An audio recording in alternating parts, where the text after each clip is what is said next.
This No. conference will now be recorded.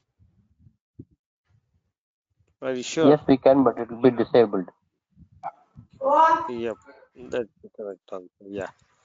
So let me share my screen.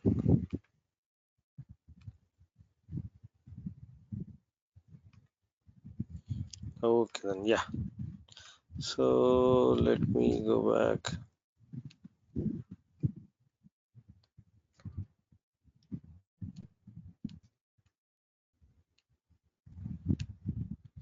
So we just created a materialized view, right? We looked at the materialized view and then secure materialized view or secure view is something like, okay, let me show you what secure view is. Right on.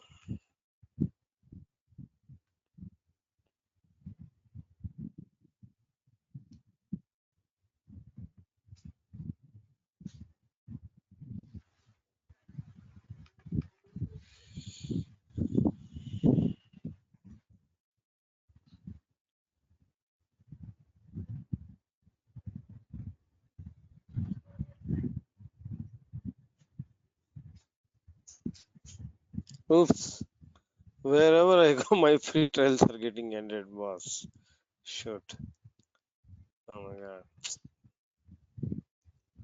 Okay, let me give you guys sorry for this. Okay, I'll just talk about it and come back. So you can rename a materialized view, you can cluster a materialized view, you can suspend clustering, you can resume clustering, suspend a materialized view, resume a materialized view, and a drop materialized view. Okay, so we'll talk about secure views. In the meantime, let me go ahead and then create trial account. It snowflake trial account.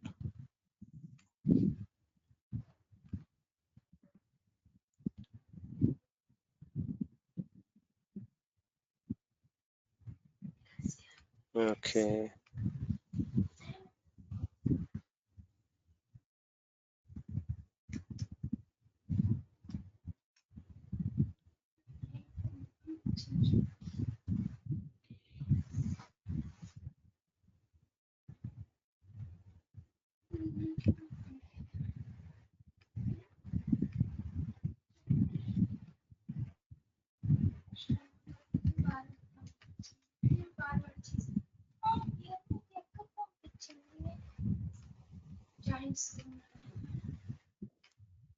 Okay, I want enterprise.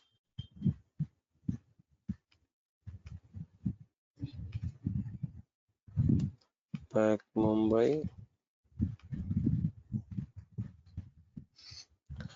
Previously, when it was when we were trying to sign up for a free trial in the beginning days, maybe 3 years before or 3.5 years before, 2016 when I started working on Snowflake, and today is 2021, right? Almost 4 or 5 years before. The moment you trial up your trial account, it will take about half day to get your mail and then activation happens and everything. It used to take half a day.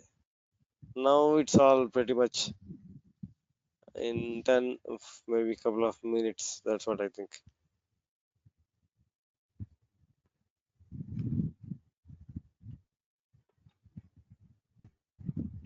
Okay.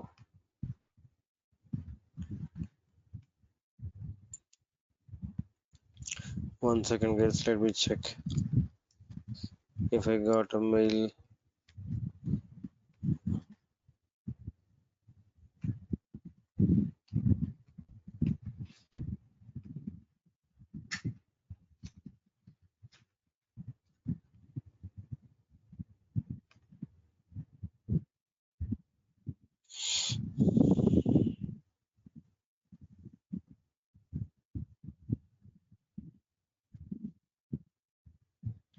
Okay.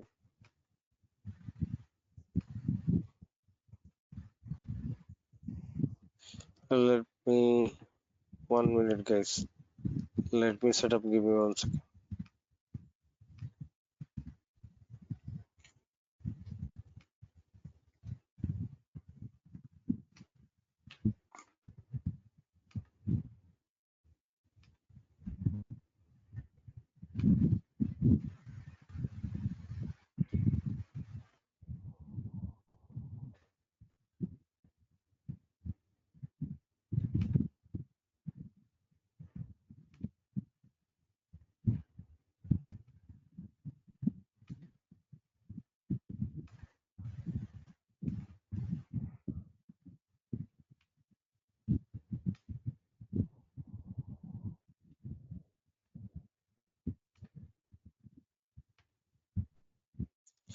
I did not get my snowflake email yet. 2 minutes, guys. If I want to show you something, I need. It, it shouldn't take more than 2 minutes now. Sometimes it takes 5 to 10 minutes. This should be okay.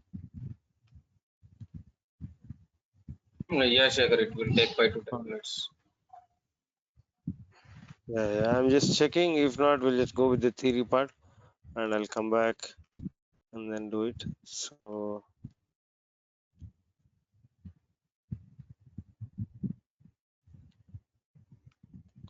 okay. Anyway, it's going to take some time. So the first thing is a rename.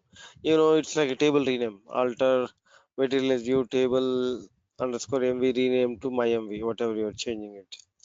Okay. And then cluster. So whenever you cluster, right? You want to alter material. You want to cluster for the first time. Alter material as view cluster by whatever the column name or column names. 1, 2, 3, whatever the column names you want, kind of thing. Okay. And suspend clustering. Clustering means whenever you have clustered by a key, right? For example, employee table, and you have a clustered by employee number and then e name. So it goes and changes all the data, sorts data, everything by this particular order, and then whenever you query, right, it becomes pretty much easy for Snowflake to retrieve the data faster. And whenever you keep on inserting and all this stuff, right, it does automatic clustering in the backend. So you can suspend that particular clustering thing. Okay. And then Shekhar, resume cluster. you are sharing any deck? Yeah, oh, sorry. Maybe Yeah, we are I not forgot. seeing anything. Okay. Okay. If you look at this, right, suspend clustering, resume clustering. Clustering is a Yes. phenomenon by which where you sort the entire data which is in the micro partitions in a particular order. So that particular order helps to fetch the data pretty fast for Snowflake. We'll discuss that later. But you can still suspend the clustering. That means if somebody is already what do you mean to say? You have created a cluster on it, and then it automatically sort the clusters, and then that particular thing can be suspended. Okay, and then suspend MV, resume MV. So, what is a materialized view? Materialized view is nothing but whenever you create a materialized view, right? So, whenever there is change in the base table, and it automatically syncs up the data. That's where we thought of these compute charges being levied onto materialized views, right? So you have to make sure if you want to suspend the materialized view, that means you have to stop syncing up the base table data to the materialized view. Then you can suspend, alter materialized view name, suspend. Okay, and then resume. If you want to resume, you can resume as well. So this is pretty much about the materialized views. And if you want to drop a materialized view, you can drop a materialized view. So this suspend, when you suspend it, right, you won't have additional charges because it won't sync up. The moment you resume, whatever the changes that are pending in the base table, that all will get accumulated and fetched to the materialized view. Are you able to follow me, guys? Shekhar, I didn't understand about the cluster here. Can you explain it once again? So clustering is a phenomena, something like for now you think that you are creating a index and a table on a single column or multiple columns. Whenever you create an index on a table, right, and whenever you use that index in your where conditions or filters, then what happens? The data retrieval is pretty fast. Similarly, you think for now clustering is like an indexing on the table. So you can have multi-column clustering or single column clustering. But in Snowflake, there is no indexes. There are no indexes. There's only clustering. I'll explain you clustering in detail later, but for now think that is like similar to an index on a table which helps you to fetch your data faster. Okay, got it. Okay.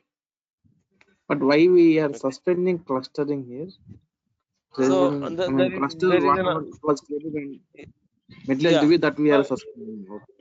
no, clustering means right whenever you do lot of DML activity on the table, and if the performance of the table, the data that you have ordered is of not of like it needs to be reordered, so it got deteriorated and then it needs to be reordered so that you will get the best optimal performance.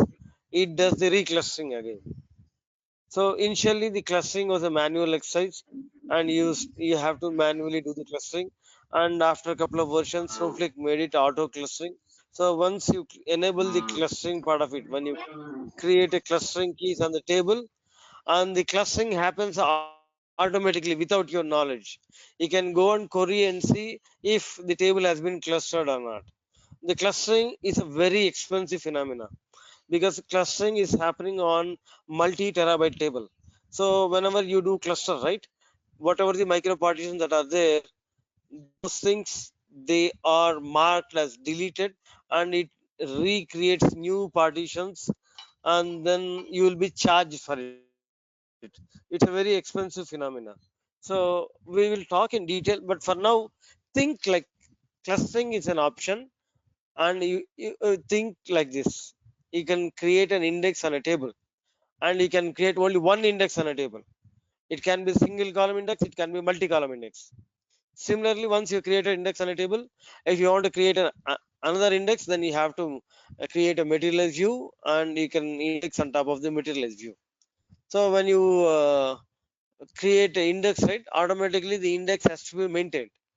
So whenever you do lot of DML activities, then the index has to be rebuilt again in a database environment board. The same way the clustering has to happen again. And clustering is a background activity. When you suspend it, it won't happen. If you resume it, and if Snowflake thinks your table needs to be reclustered, it does that in the background. Whenever we go to the clustering part of it, I'll explain you in detail. Okay. I've given some idea of it, but this big concept that we need to talk, and I'll tell you how to choose your clustering columns and all. When we go to the performance part of Snowflake, I'll explain you that. Okay, thank you. Okay, and let me go and check if I got my. No, I did not get my. Not yet. It is under promotions, Shekhar. Can you check it in the promotions? Promotions are trash. Spam, right? No, no, Is there go any to the all promotion mail. kind of thing? Yeah, go to all mail. Yeah. There is a tab, Yes, yes. no? There, that one. Oh yeah, I got it. No. 10 minutes ago you Activate took it. your. Yes. Click to activate.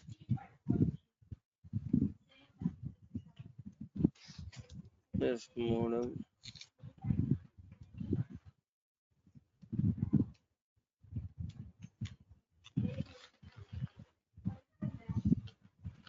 It's too many password things.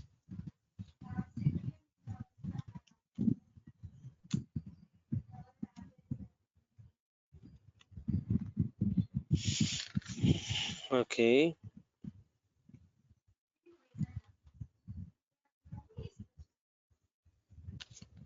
Okay. Minimize.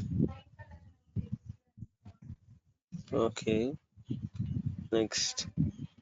I have to create a database first. Okay, databases. Create name SFTB. Finish. gonna create a schema.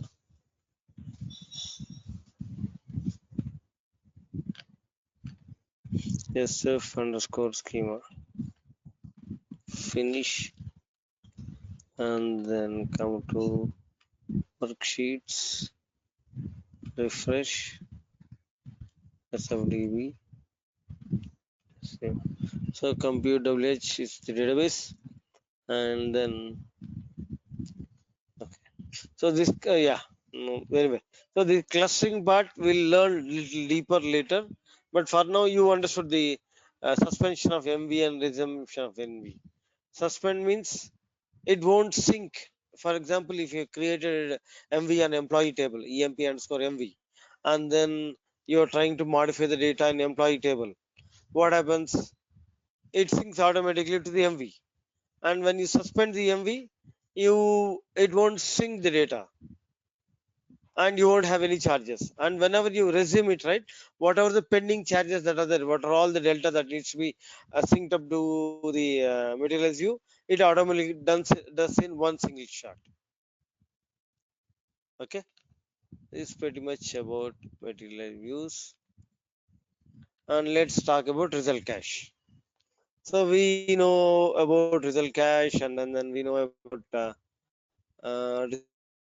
result scan function that we use on result cache, and result cache works with metadata, caching the query results for a result set reuse.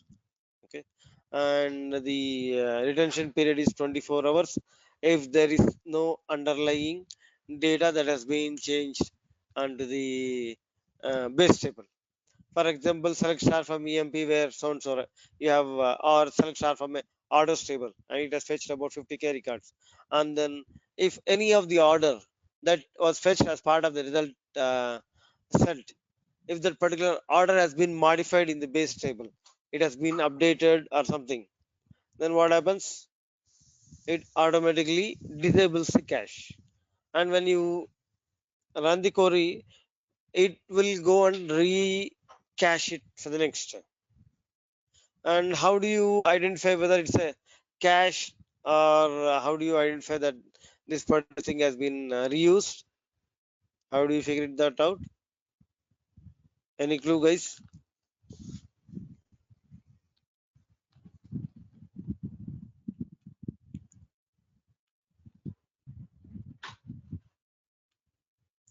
So I'm going to SF. We'll do on store sales. Store sales is one of the biggest table in a sample database. Select star from limit 10.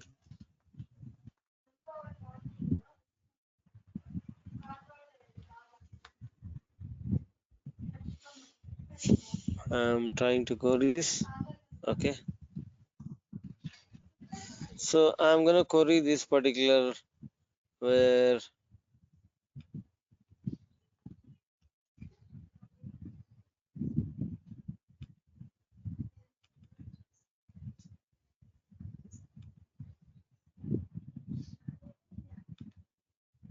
okay, so this will give me lot more data, but anyway I'll check that because per day it has about 26 million records.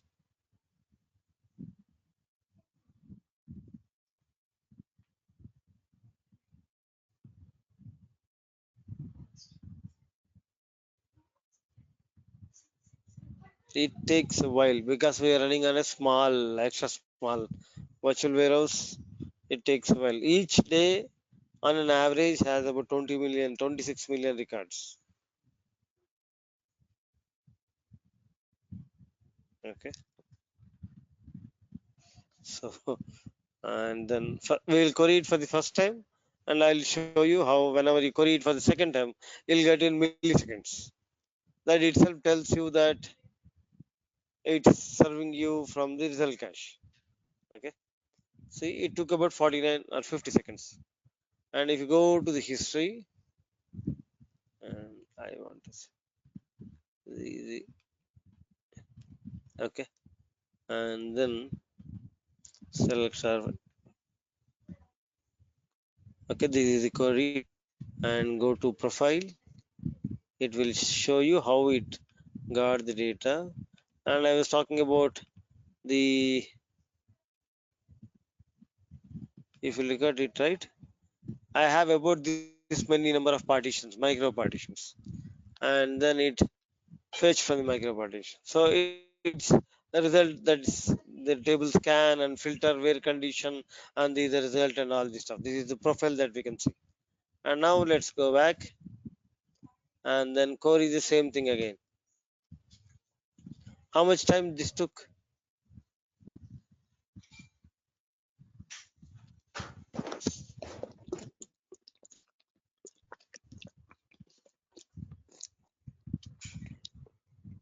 How much time it took, guys? It's 60 milliseconds. 60 milliseconds. And you go to the history and then go to history, refresh. This is the refresh button. How do I close this? Okay, this is the latest thing. And when you see here, right, do you see any size here when we query for the second time? No.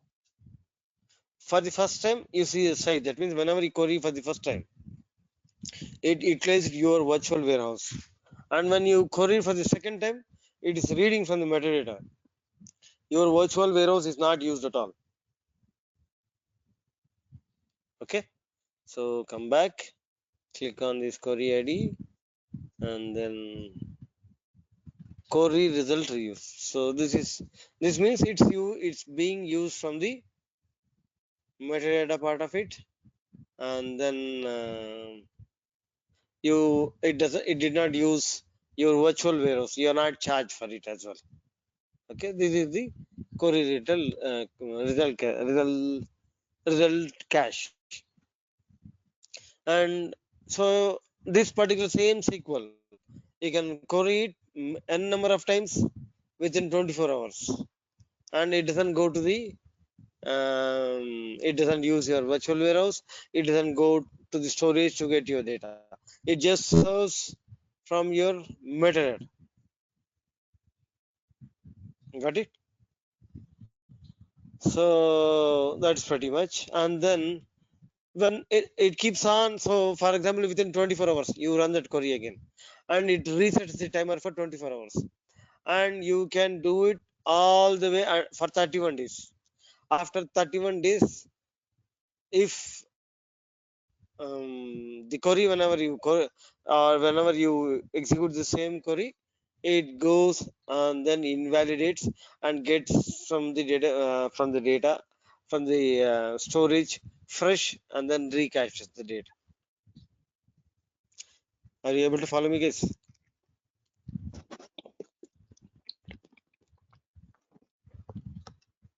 So Sir, every time, whenever, go ahead. I have one doubt. Here it Hmm. gets from result cache. In case if we get Hmm. any changes in table, how like any rows gets added That's into what the. no. Whenever there is change in database, the result cache gets invalidated. Yeah, whenever you execute the query, it goes from the table, it goes to the table storage again to get your data back again.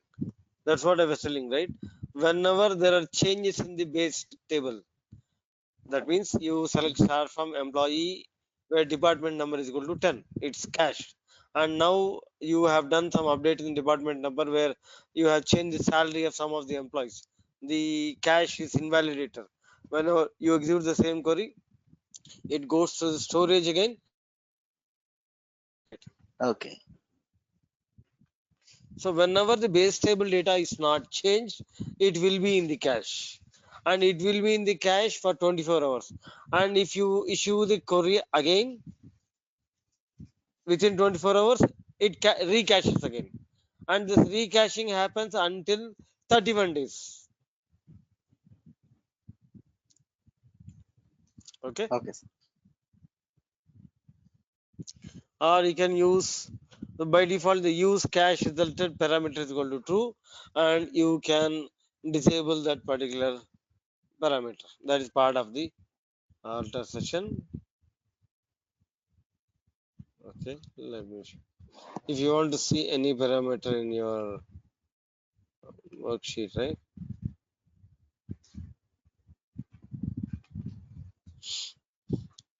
Show parameters like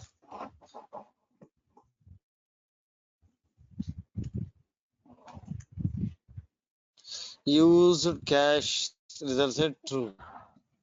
If enables, so this is the one. Query results can be reused between. So you can change this one as well. Okay. There is no level. This level is account level or session level or all this stuff. You can go ahead and alter session set is equal to false. Okay, I'll query this again. So now is it being read from the cache?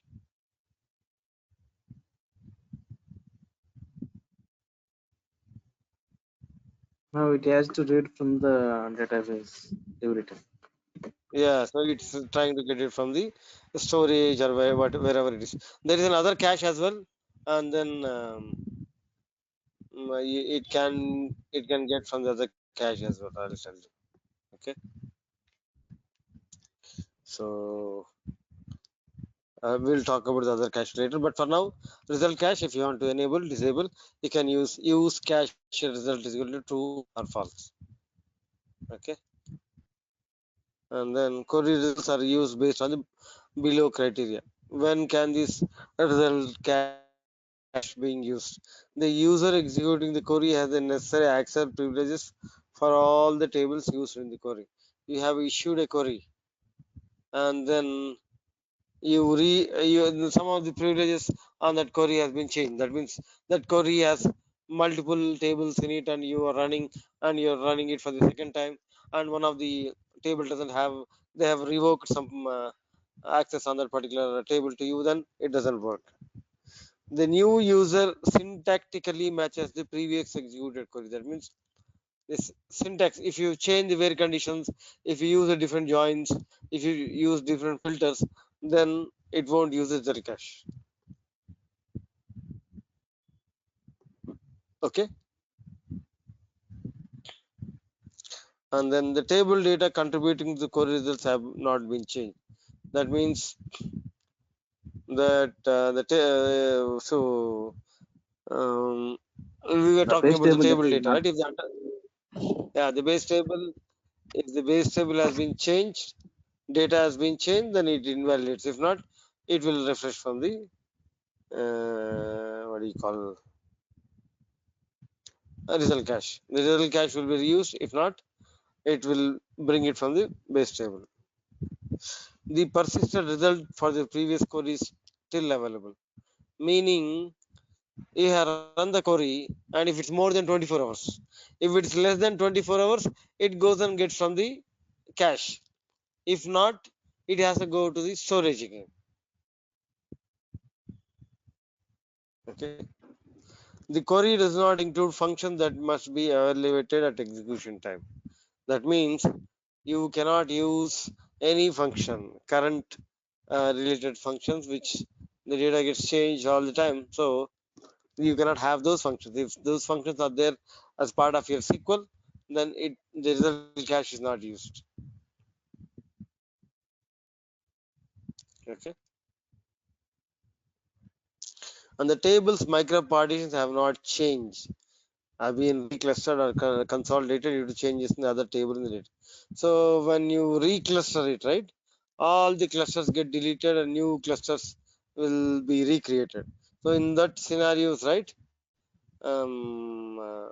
the query result or result cache is invalid. If there is no reclustering happened, then fine, it gets on the result cache. If there is any change, it gets invalidated and it goes to storage to get the data. Okay, is pretty much about it. So, and we can use a function called result scan. We have seen that to get the results $1. So we have used this particular result scan function when we did this data ingestion portion of our program, when you want to pre-validate, query the data and all this stuff. Okay, so select $1 as value from values is some of the example. The result scan of last query ID, table of result scan of greater than, you can filter. I've shown you how to filter the data as well. And then retrieve all the values from the first query in the session.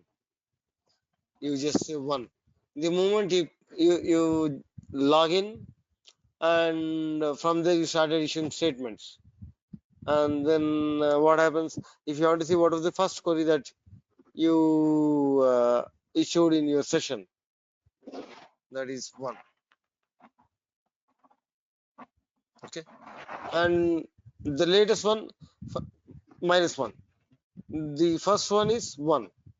1, 2, 3, 4, 5, and you can go from bottom up, -1, -2, -3, -4, until you reach the first one, or from 1 to whatever the, if you know the last one is 100, then you can say 100, meaning from the session you have executed 100 SQL statements. And if you know the number of the SQL statements, so you can issue the and that particular number as well. If you don't know, if you want to go from bottom down approach, you can go -1, -2, -3, and if you want to go from top down approach, 1, 2, 3, 4, 5. Okay, and so retrieve all values from second most recent query -2. Okay, this is pretty much about the result scan function. And then result cache. Advantages, performance. Results are stored irrespective of data changes in the base table. The query evaluation does not work there. If the base table has new rows which do not impact the earlier query results, the query won't reuse the result cache. Instead, it will be re-executed. Okay. It can help you in the case of complex scenarios where you have multiple joins and then you got the data and it doesn't need to go back and get the data again. Okay,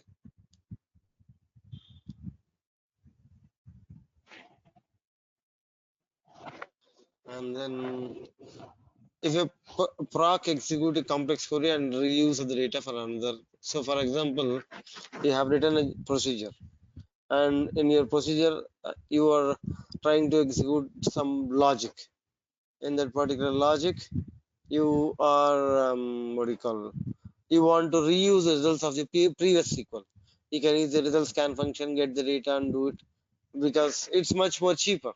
You don't need to use your virtual warehouses for that. Okay,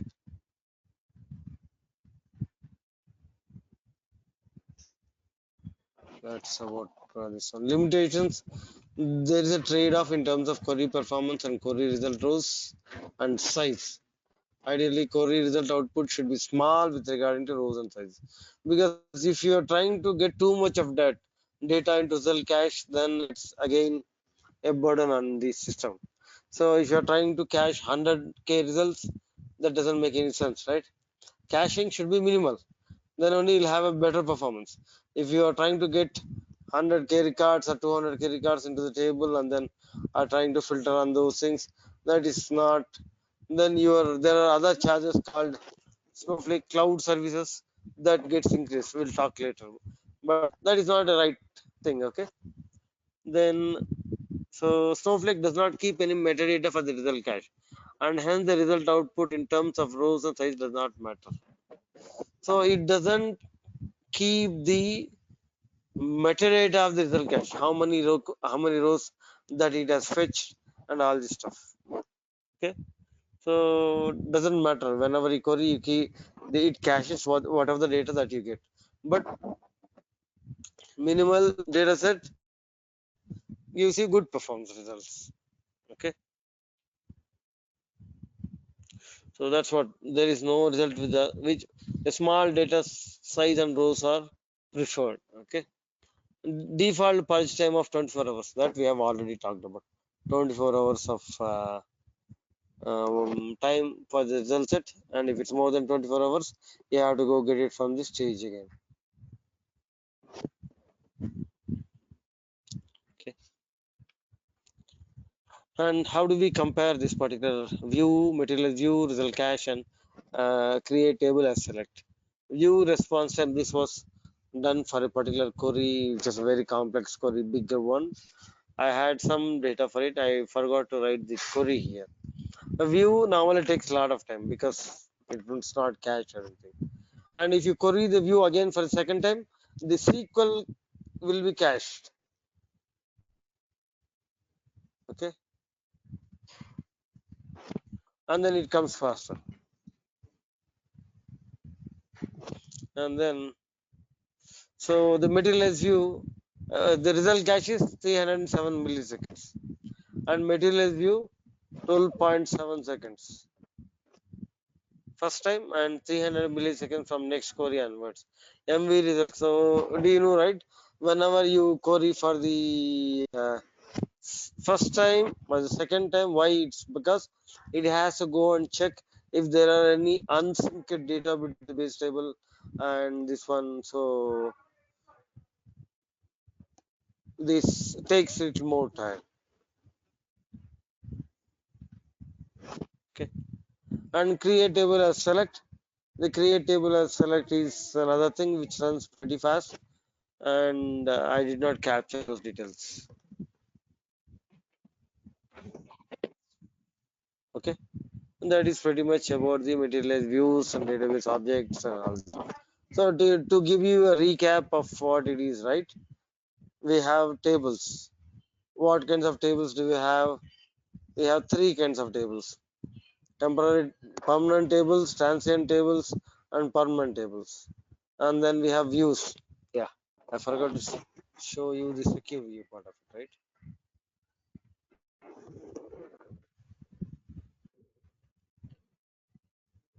So I'm gonna create a view. So let's take that this is the view, right? Create or replace my replace secure view, my view transfer as select.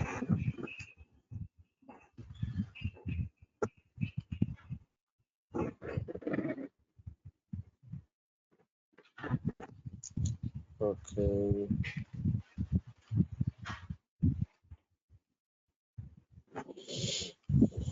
Okay.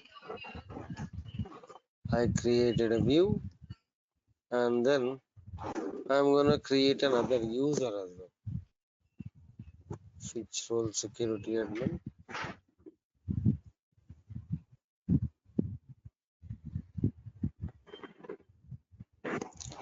And then account.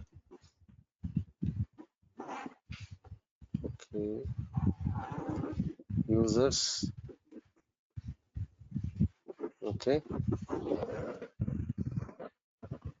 Create.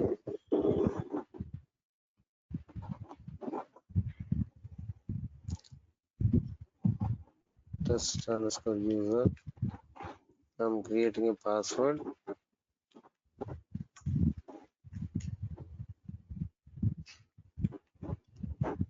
And for chain, else finish.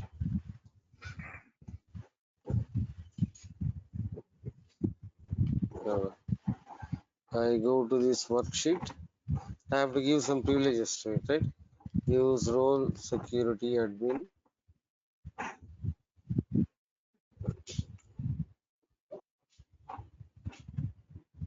Grant first, whenever you create user should have a virtual warehouse to execute. Grant usage on warehouse compute WH to user. Sorry. If I grant sysadmin, it can read. Okay. Then I have to create a role first. Create role, my role.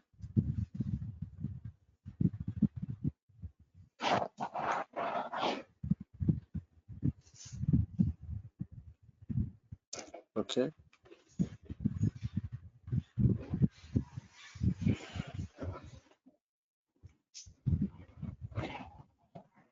Okay. I have granted warehouse to my role, and then grant select on my view underscore s to role, my role.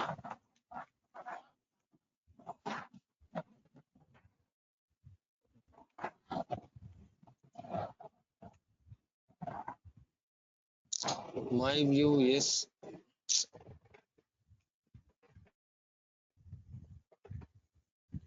database. Okay. Use that role, right? We are not using that. Yeah, one second. So I've granted select on my view to my role, and then grant. I use security admin. Grant role, my role to user test underscore user. I've granted this. Okay. Now I'm gonna log in as test user. Okay.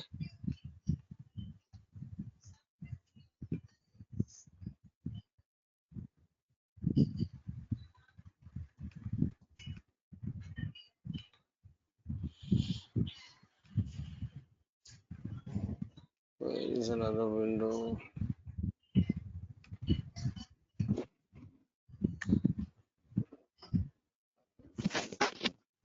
Yes, I'm not. Can you hear? Can you hear me? Am I audible? Hello. And now it is audible. I lost the connection. I don't know why. But now I get. No, I was not speaking. I was just working. Okay, don't worry. I was not speaking at all. Okay. Yes, yes. Test underscore user, right? And then the password. Okay.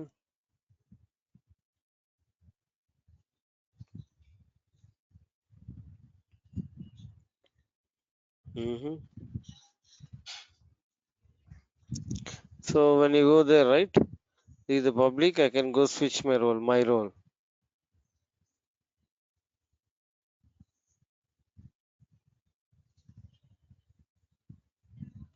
Okay. And the warehouse. I've given change the role. My role. I have warehouse compute WH database.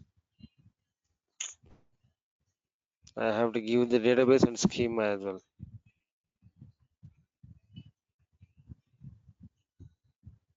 Mm-hmm.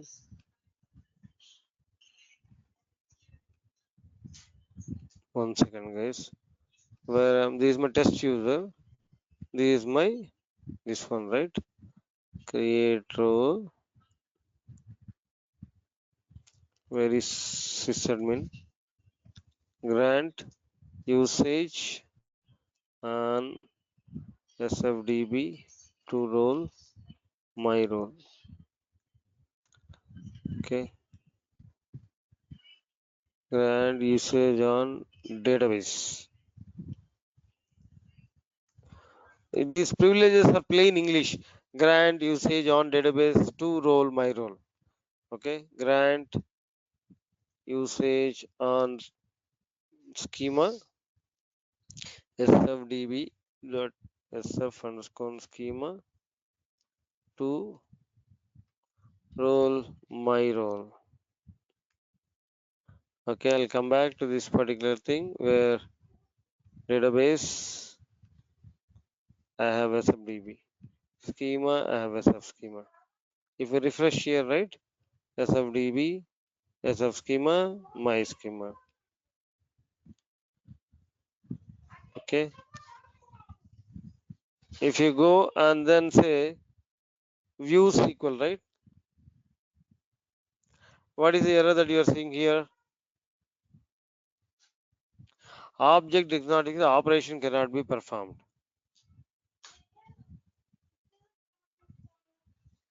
Are you able to see this? So because this is a secure view. Whenever you use secure view, right? You cannot see the SQL. But if you are the owner of that secure view, if I go and then say view SQL, I can see the SQL here. If you go here, you don't even see this view SQL part of it. The object does not exist, sir, because this is secure. Only the owner, whomever you have created, can only be seen. They only see the SQL part of it. And the other ones, whoever is trying to use that particular, they cannot see that. Okay. And then I'm gonna see select star. What was that particular view I created? We created a secure view somewhere, right?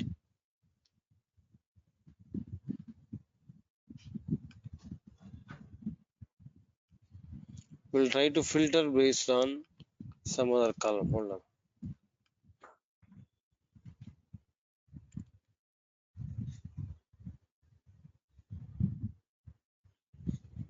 It takes a while whether it's running or not. Yeah, running. Hold on one second. I'll show you one more important thing and then we'll move on to other stuff.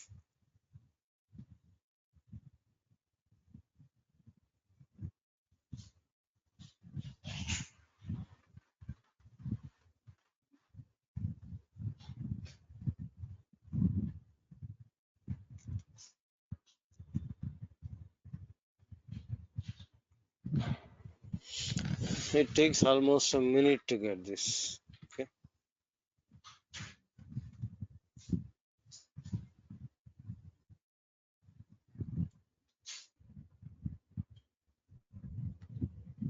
Okay.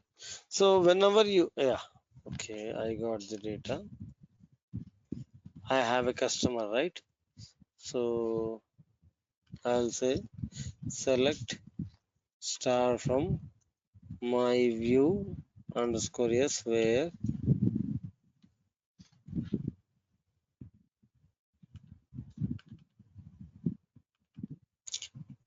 is customer.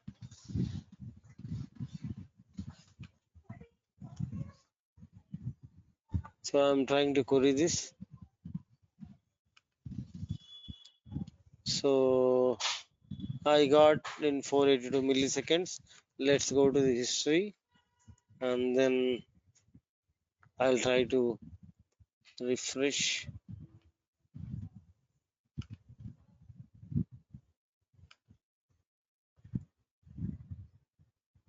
Okay, profile, secure view, results.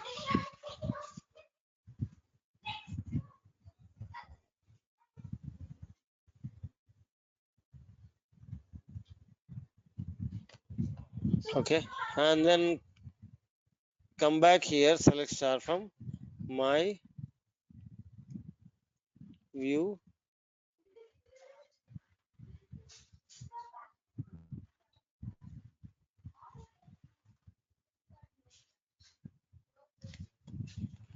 underscore s where we'll just try to use the same thing, customer thing right here.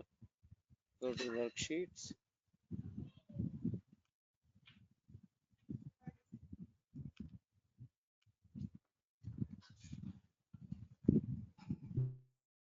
I got the data here, and then if you go to history, right?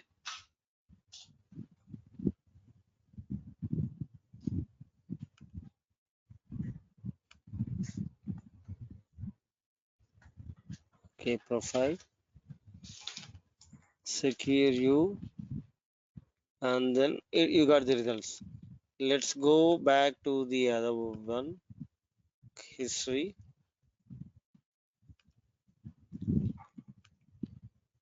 It doesn't show you the how many whenever you create a secure view, right? It doesn't show you how many partitions, all this data. It's all hidden. Normally, if not, it will tell you how many partitions, where did it get the data, and all this stuff. That's not here. So whenever you create a secure view, it hides the details how the data has been profiled and got you the data. Okay. So those are the two things from this secure views. I think I have given you enough data. Okay. This is pretty much about it. And the next thing is the time travel. Okay. There are too many of them. I think I have the time travel separately.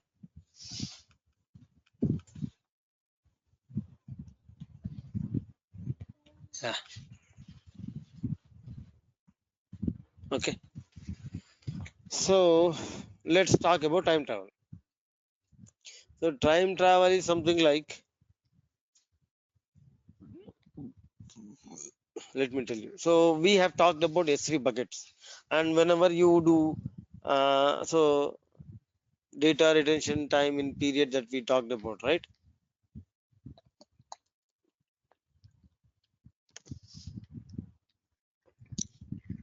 We'll talk about data retention time period here in this example. Data retention time in days. This is the parameter that you set for any table or a schema or a database. Basically, it's a table. So whenever you have this particular thing for a table, right? Then you are going to have that many number of versions. So for example, if you set it up for 24 hours and you have done 5 or 6 DML activities on the table, then you'll have 5 different versions. And or if you have deleted some data, you have inserted some data, so you can go within 24 hours period of time, you can go back and try to look at the snapshot of that particular table at that particular point of time, or if the data was wrongly updated, you can recover that. You can do all kinds of stuff. That is part of the time travel. So if you look at this particular picture, right? T0 initial state of database. T0, these are all the micro partition. I told you, right?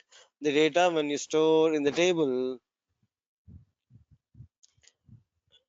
whenever you store the data in a table, right?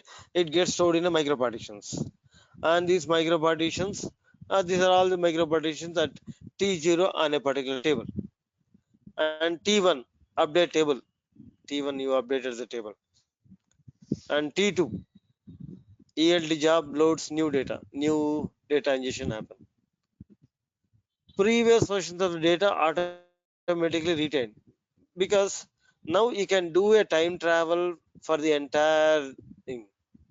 So how do you do time travel? You can select star from table at, before, and you can query at a particular point of time. At what is the time, what is the snapshot at T0, what is the snapshot at T1, what is the snapshot at T2. So these are all the time travel things that you can do. So from T2 you can go back to T1, T0 and get the data. Are you guys able to follow me? So these are all things, these are all the versions. That means you have done multiple DML activities on a table, and then you have different versions. T1 means these are micro partition, means you have a different version. It can identify. T2 different micro. So you have added more number of files onto the table, and it can go back and then retrieve from at any particular point of time what are the micro partitions that are available. These micro partitions are not nothing but these are part of the table, sorry, part of the file. That means a table has one file or multiple files in the S3 bucket, and each file will have multiple micro partitions in that. So one file, if it is of 16 MB, can have 2 million records kind of thing. The file can be of different sizes. Each micro partition will be of compressed 16 MB data. So 16 MB data is written inside a file and it's stated as one micropartition. So these are all part of the files. Is are able to follow me or not?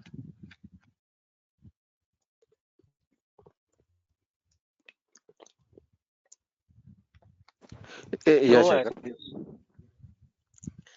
So it's a yes from everybody, right? Not only from you.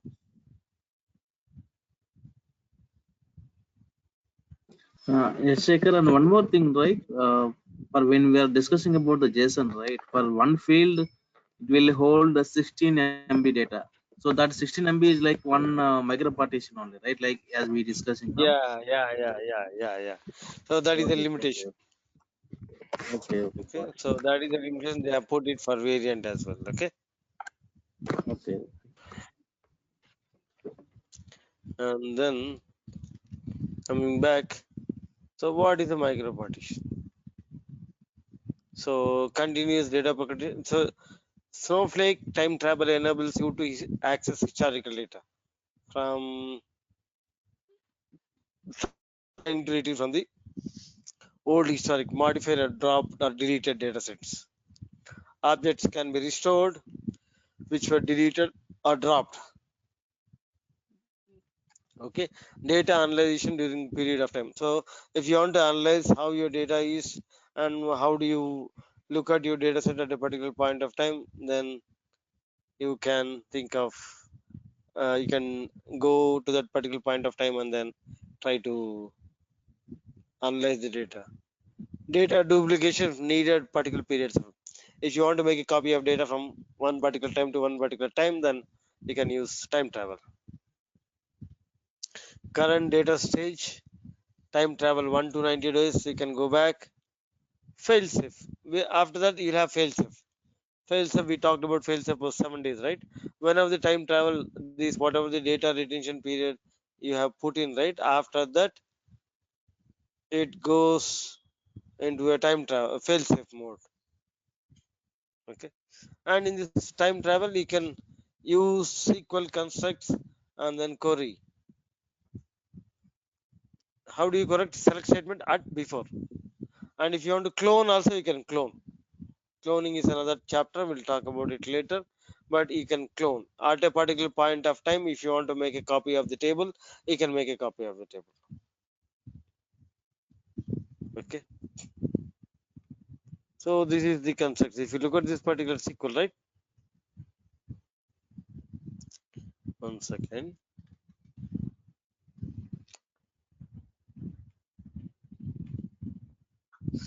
Add before in SQL, create database, alter database, create schema, alter schema, create table, alter table. Okay, insert data into a table, select star from at a particular before. At is at a timestamp. At that particular timestamp, what is my data snapshot of the table? Okay, and before means if you have identified a query, you have done an what do you call your DML activity, and then you are inserted, updated, deleted, and you know that particular query ID. You can say before this particular query ID.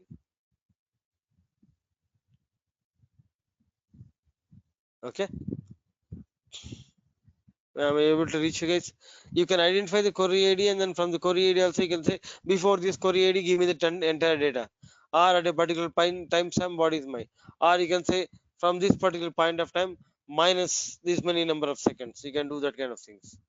Okay, create table, clone, and if you want to make a copy of it, you can use clone. We can talk about cloning later. And create schema, you can clone a database, you can clone a schema, you can clone a table. You can do at any point of time using this particular concept at before. At the same time, you can query the table at that particular point of using this particular SQL. You can make a copy of the table using the time travel, or you can query the table and look at the data as well. But the schema and database, you can make a copy of it at a particular point of time. Okay, and when a table is dropped, right, you can undrop a table. That means a table can be retrieved. If a table is dropped, you can retrieve it.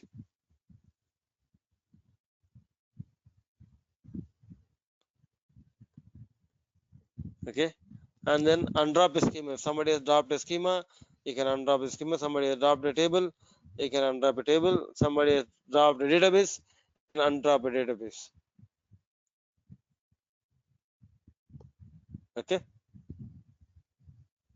that'll be good. Let's do that as well. But for now, try to understand this theory. Okay, data retention period. This is a key parameter that decides the entire storage of your database.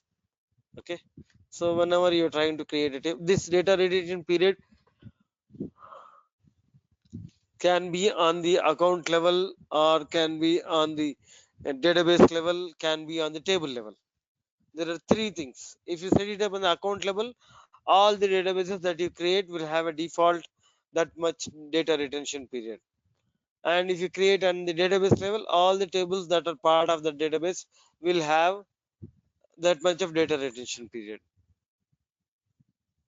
The ability to restore dropped objects with no retention period only persists for the length of the session in which object was dropped.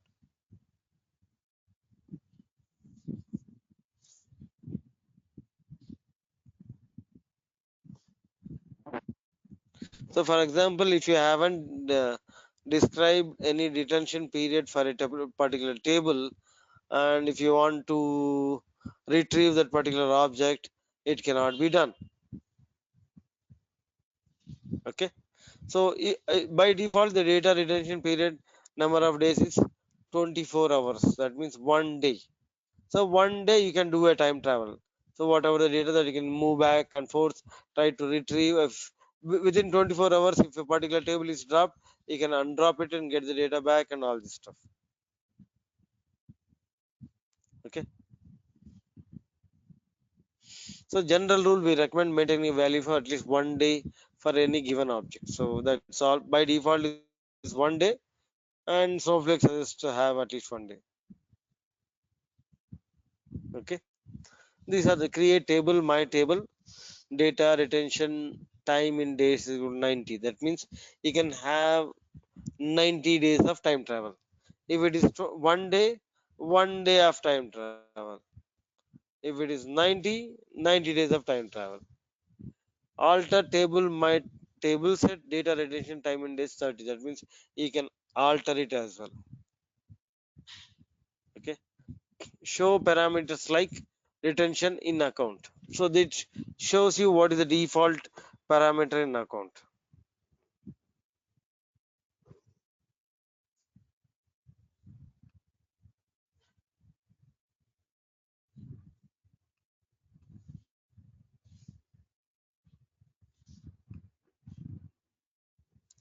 Okay, I forgot this session, this particular thing. Hold on. The standard retention time is 1 day, 24 hours. Retention can be set to 0, and the hierarchy is database, schema, table, and time travel is disabled if you set it to 0. TT means time travel. And the other TT is transient table as well. It can be set on account and object level. And objects are database, schema, and table. You can set on an account, you can set on a database, you can set on a schema, you can set on a table. What you can set? The data retention time in days, right? That property you can set on an account or database, schema, and table. Enterprise edition and higher, data retention time can be 0 to 90. If you look at the standard edition and from enterprise edition onwards, right? Standard edition, you can have the data retention period of only 24 hours. You cannot have more than that. Standard edition, it gives you only 1 day of time travel, the entire standard edition.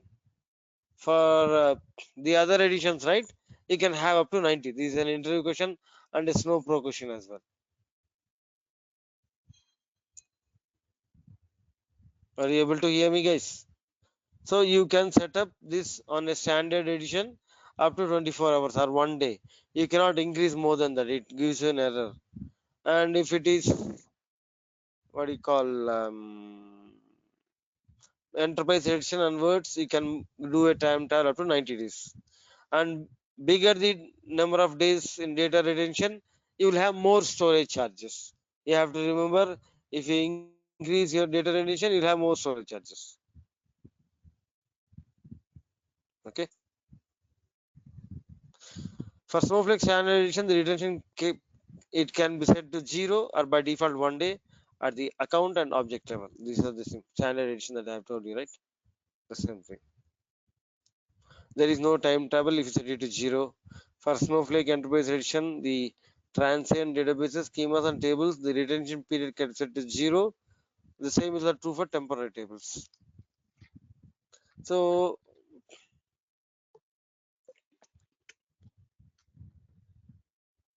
you can have, for a transient table, you can set the data retention time period to 0 to 90 on Enterprise Edition onwards, or in Standard Edition, you can keep it 0 to 21. So if in even the transient tables, you can set it to time travel, but it won't have a fail safe for 7 days. It will have a time travel of 0 to 90 days. After that, in a permanent table, it goes into fail safe for 7 days. For transient tables, or the time the fail safe is not there. It doesn't have the 7 days of fail safe. After the time travel is done, then that's it. The data is flushed out. Okay. Yes, are you able to Doubt, follow me? Shekhar. Here by default, yeah. Yeah, please go ahead. Yeah, actually for a standard, yeah, by default it is activated for the account level, right? This time travel, and the same will be done for the enterprise also. Yes, Okay, for all the enterprise accounts. also, but default value is all the default value is 1 day. Okay, for enterprise and standard also. Okay, Yes, every place the default value is 1 day. okay. But we can set from 0 to 90 days. Okay, got it. From enterprise onwards, whatever the Okay, table level you want. okay. Thanks. Okay. So for transient tables also, you can have time travel, but it won't have fail safe. Understood? This is the I time got travel. it. Yeah. You can have this one, and after this, you will have a fail safe. This won't be there for transient tables. Once the data is done, that's it. Okay. Okay.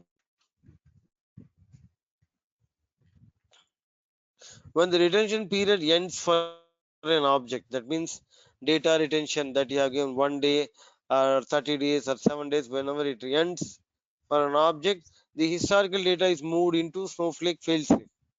That means that particular. So, for example, you have done a DML activity and then it has created 3 versions of the files. So, and 24 hours is passed by. These 3 versions of the files are moved into failsafe, and it stays in the failsafe for 7 days. And if another 24 hours passes by, that particular thing is moved into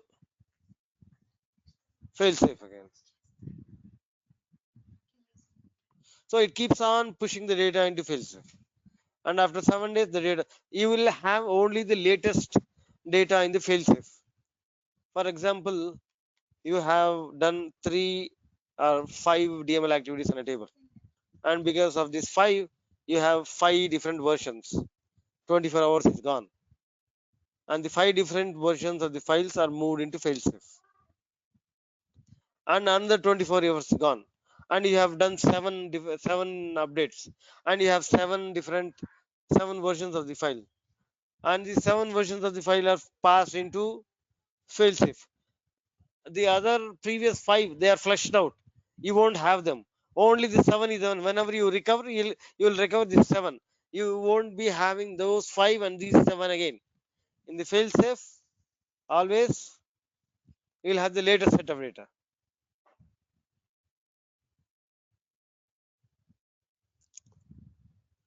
Are you able to follow me, guys? Yes, Shekhar. Okay. And then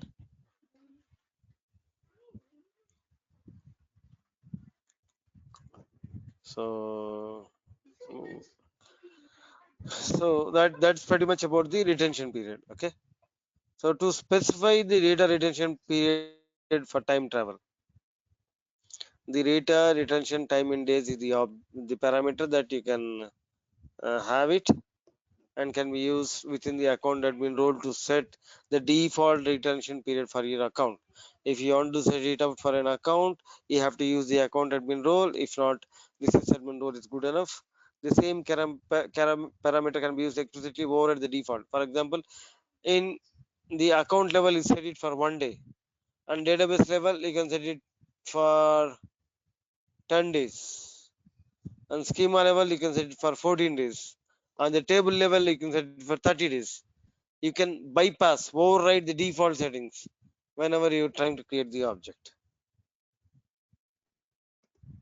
The data retention period for a database schema table can be changed at any time. Plus, hold on, guys, I'm running out of my battery.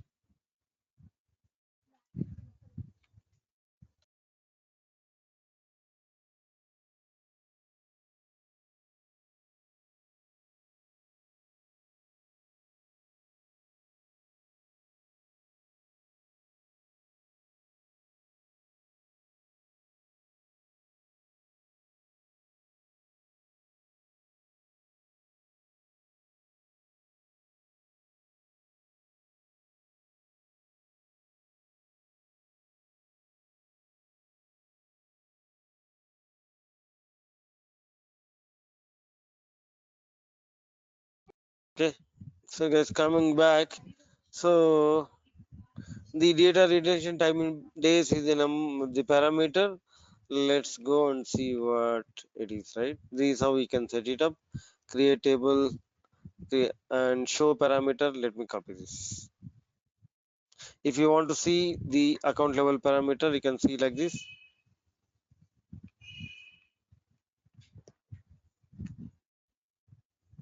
See default 1 day. I don't say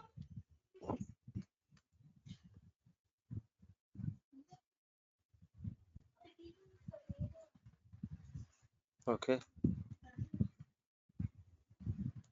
There is only account level. I did not. So by default is account level. We did not set it up for a database level or schema level or table level.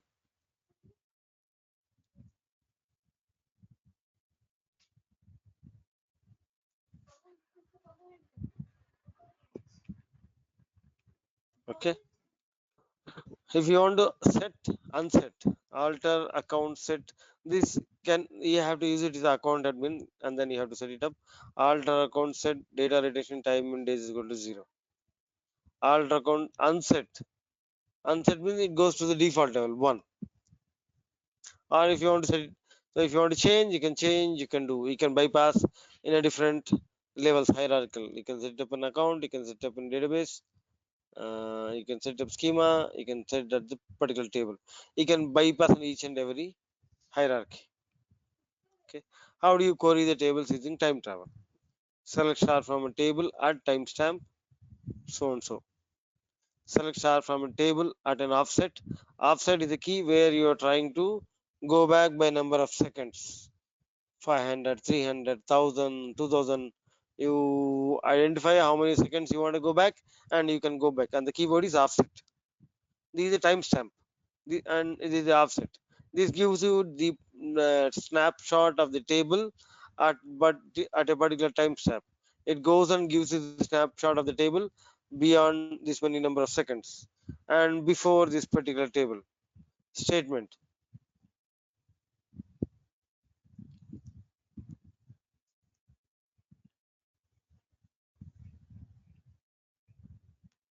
So create table clone, right? I talked about cloning thing, right? So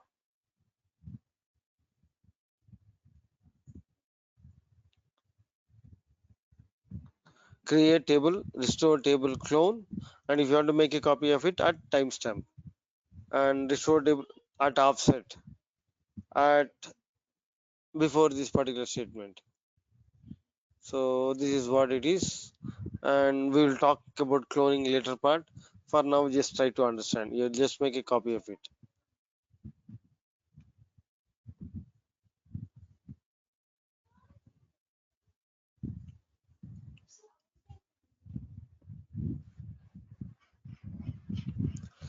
So undrop. You can undrop a table, undrop table, my table, undrop schema. This is opposite of drop. Drop, undrop. Undrop database, my database. And you can look at the history of the dropped objects as well.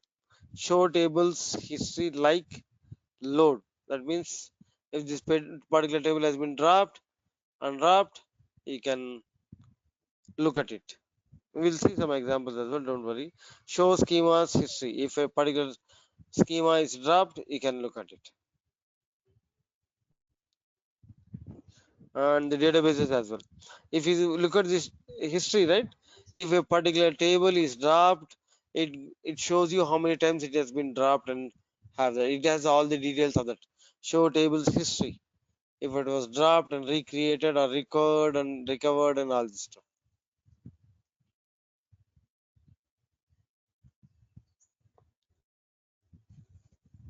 Okay.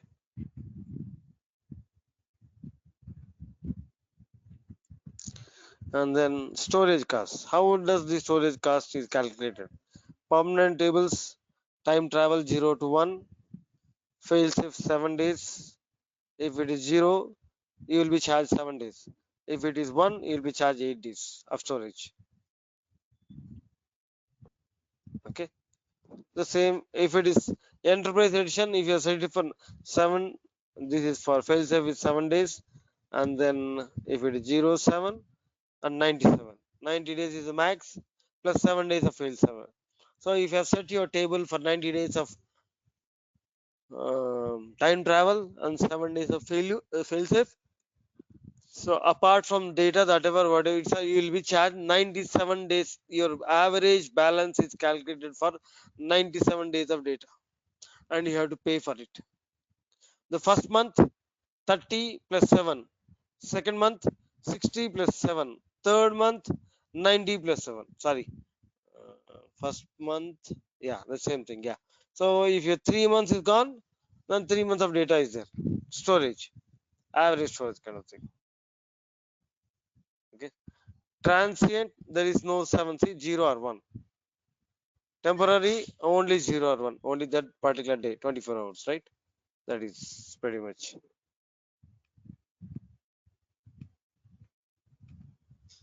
So dropping and restoring, let's go ahead and do this exercise. Okay.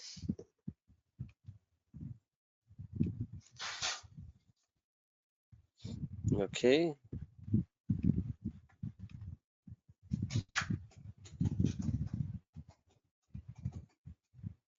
Where am I now? No, add security admin. I'm gonna change to sysadmin.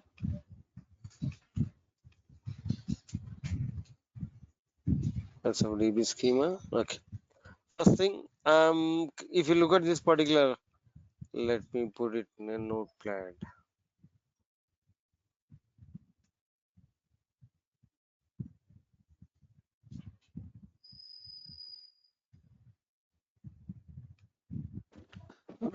Shekhar, there you see that that is used as the security admin. There you are selecting the sysadmin here. Yeah, because secure admin doesn't have access to the SFDB database that I have created, right? So that is the reason I have I was not able to show. If you change it to security admin, right? Then Yeah. I don't have the warehouses, I don't have the databases that I have created and all this stuff. So that is the reason I went and changed into sysadmin. Sysadmin, I have a database. These database and schemas are created under sysadmin. So by default, sysadmin will have access, right? Okay. And if you look at this particular thing, right? Create table. I have created a my sales table version 1 with ID and number. ID as number, description is worker. And I created a table. So I don't want to fin table. This is good. So I'm inserting some data into the table. 3 records. I have dropped the table. Show tables history. It shows me when was the table created and all the history of the table.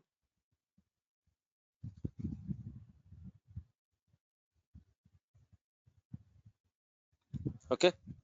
And then create table my sales table. I have created only ID number. Okay. Insert into my sales tab. I have inserted 3 more records. I drop the table. And then I create another table called as the same name. I'm using the same name and it's even worker. This is number, this is worker. I alter the table version 1 to version 3 and undrop. If this particular version is renamed, when I undrop, it goes and gets me this version. When I rename this version to a 2 and then undrop, I can get this one. So you can retrieve the data that is part of your based on your names and the data tables that you have created. Okay, it will have the entire history of it.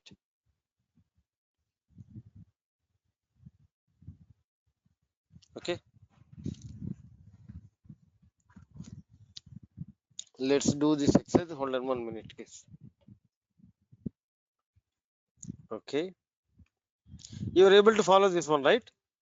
So Snowflake maintains a history of it.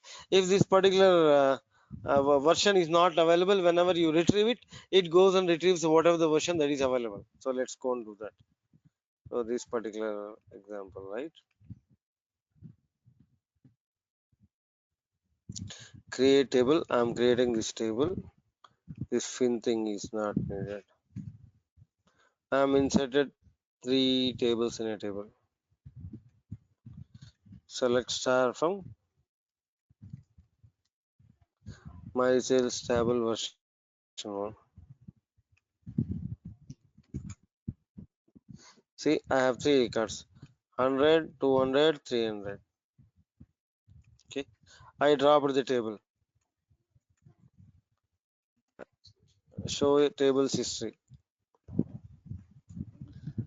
Even the table is dropped, it's showing table version 1 and the details. There were 3 rows, 1 0 and drop down. See, you can see the drop downs. Okay, and now I'm going and then creating the same table name with a different column ID. So I'm inserting 3 records.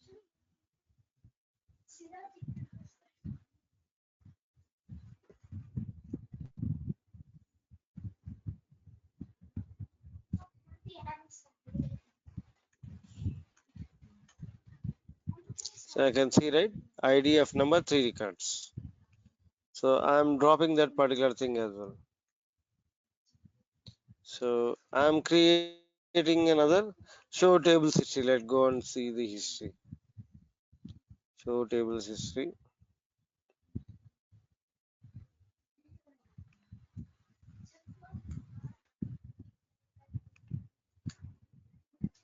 See, you have these 2 tables. Previously it was only one, right? Now it gives you the history of the entire tables. When was it dropped and all this stuff. It maintains there were 3 records, there were 4 rows, and then dropped on so and so time. Okay, and then I'm gonna go and then create a new table now with character. Show tables history, we have seen that. And if you look at the latest one, right, the drop down column will be null. This is the null. This is the latest one. No records. This is the latest one. Okay. Inko kita.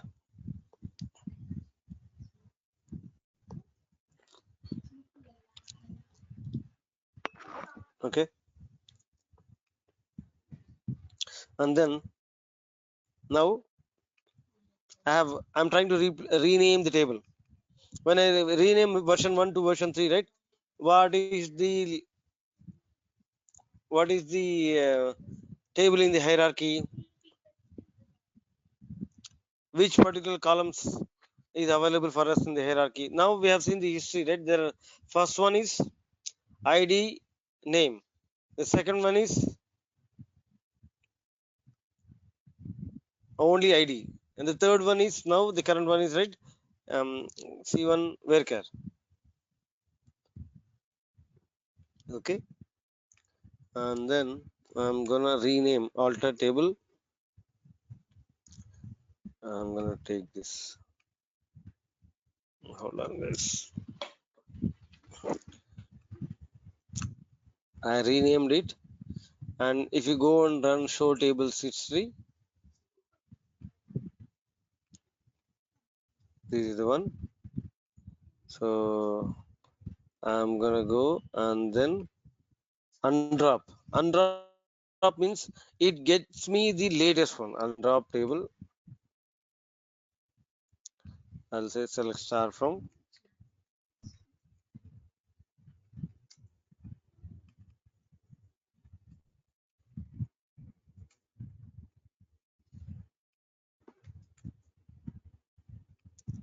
See, I got the number. When the latest one is done based on the hierarchy, whenever you undrop, what was the latest table that was dropped, that will be recovered.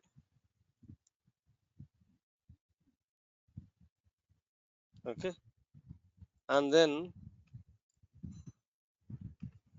so I'm gonna rename this to version 2,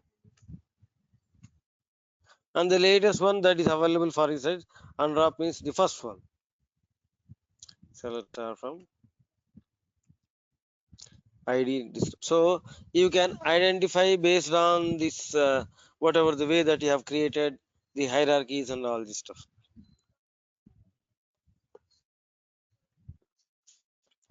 Okay, this is time travel exercise. And Shekhar, for the time travel, for dropping and undropping, we don't have versioning, right? If we have versioning, then that would be good, as we have seen the scenario.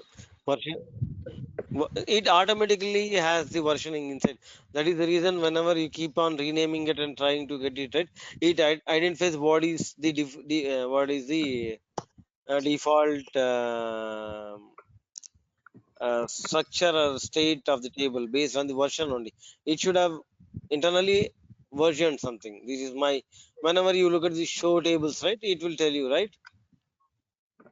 Yeah, that is correct. I am talking about like we have dropped the table and we created again, and then we are inserting the records, and then we are dropping. The latest dropping table only we can undrop it, but previous tables which we have dropped and having different columns You and are data, telling that we if you cannot can undrop identify it. the, no, you want a way to retrieve which version of the table. Okay, You that want to we recover can define based it. on, Okay, no, we cannot do that. okay, Your question is if you want to okay. retrieve, if you had it, if it had a version, then probably you would have retrieved a particular version. Is that what you're asking me? Yes, yes. No, too much of asking, man. Don't ask too much.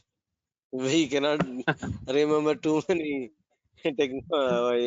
features of a particular thing, right? Okay, Too fine. much That is fine. complex of technology, too many interview questions. Okay. Yeah, yeah. That is fine, no problem. Yeah, I'm just trying to. I was just kidding. Don't worry. So this is pretty much. And then what else we have? Fail safe. So what are the advantages of fail safe? Fail safe is just a way to, what do you call, to bring the data as a disaster management. So it cannot be configurable. You cannot change from 7 days to 6 days or 5 days or 14 days. This is the default thing that Snowflake provides. This is so whenever the data retention period is done, right? The data is pushed into failsafe, and if you want to retrieve that particular data in the failsafe part of it, right? Then you have to raise the token to Snowflake, and then you have to get the data.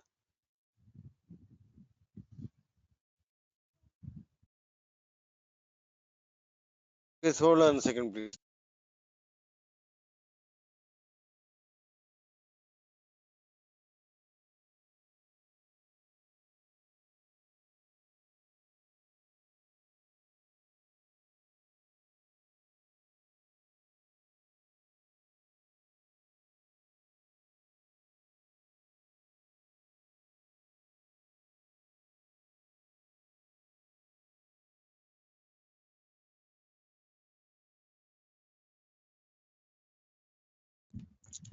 So this is only for meant to not to access the historical part, but uh, as you are having the data in the failsafe, you are trying to retrieve them.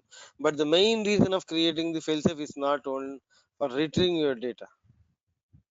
So its main reason is to recover the data when you have any crashes, because it will have the latest data set, and then the latest data set you can retrieve it from the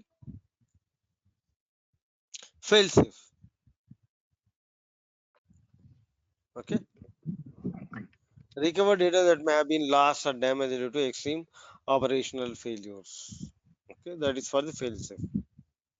Is there any number of limits we can access that data within 7 days?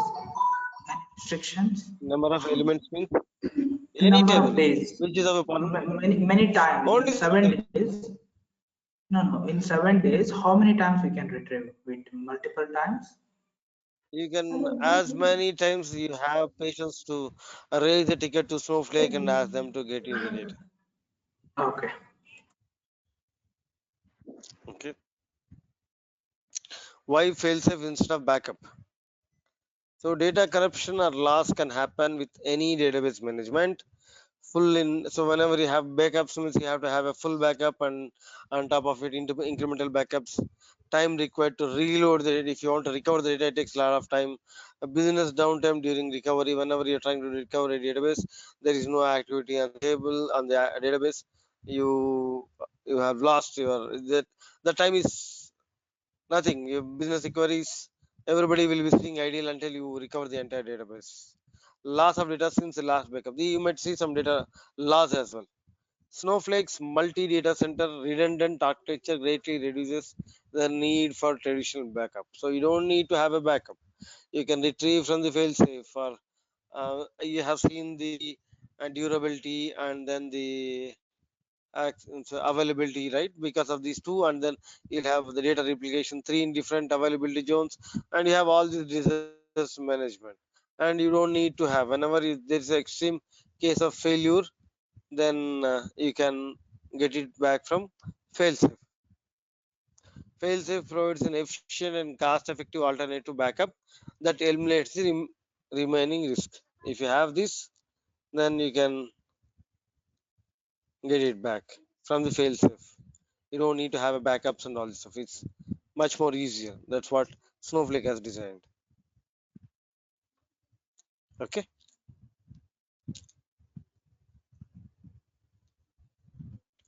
So this is pretty much about the time travel part of it.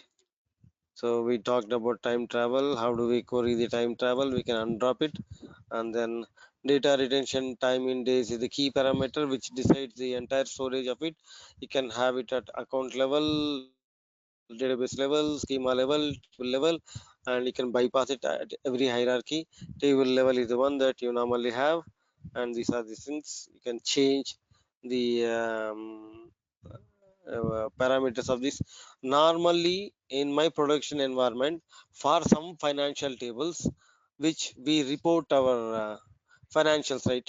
Whenever a company reports a financials, that particular data we keep it for 90 days, and we have hardly about 30 to 40 tables as such. Okay, and then all the other tables, and there are about 10 or 12 tables which we have it for 7 days.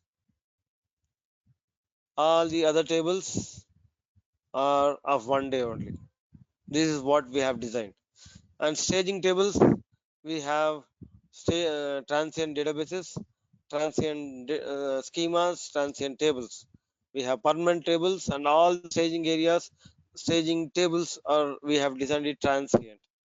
And the storage, the data retention period for the financial results. That means whenever you whenever the results are, that means each company has their this stock things, right?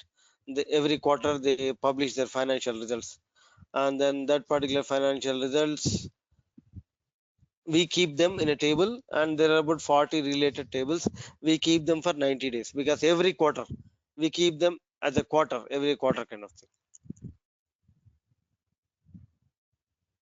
Okay, and then those are very sensitive for us. We want to have it, and then they are archived. They are kept in what do you call it, the archive. For archival purpose they are kept, because we have to look at the finance part of it for auditing their compliances and all this stuff. We hardly have some 30 to 40 tables, and after 90 days that is done, and we push the other quarter into that particular table. We keep only 90 days of data at any point of time. So that's why we maintain 90 days of time travel for those tables, that too in just case kind of thing. And there are about some sensitive tables what we wanted to keep it for 7 days, and the remaining stuff we have it for only 1 day. This is how we design the system.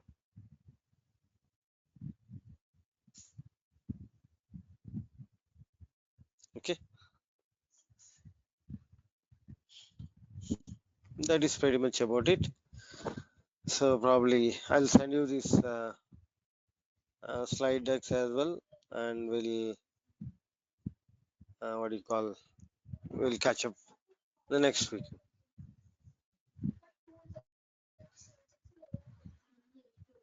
Okay,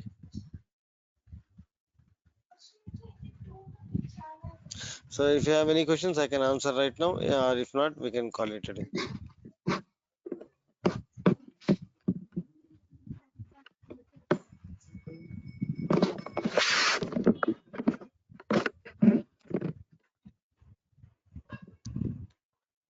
Okay guys, Thank you, Shekhar.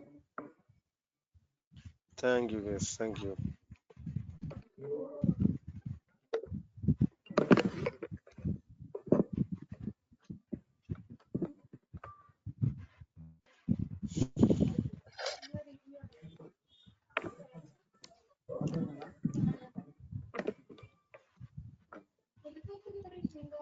What else are out and